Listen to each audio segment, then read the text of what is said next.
så er det her gating-signal, vi skal indvide i dag. Og der er jo mange gode fordele ved det. Først og fremmest så er det jo busfremkommelighed, vi afhjælper.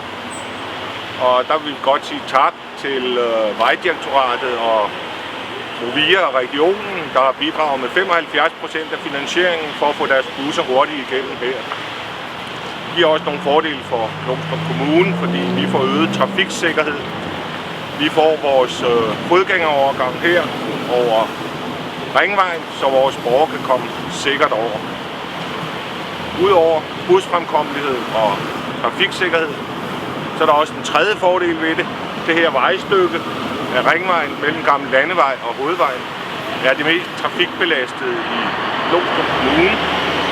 Og i og med, at vi har fået det her gating-signal puttet ind, så er vognbanerne blevet smallere, og det betyder også, at hastigheden er blevet nedsat fra 70 til 60 km i timen.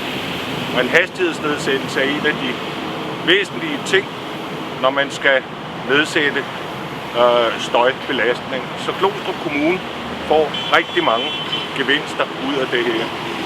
Busfremkommeligheden den bliver markant, og man har beregnet, at hver bus sparer ca. 30 sekunder ved det her nye signal, sammen med ringvejskrydset, når vi også får det bygget om i foråret.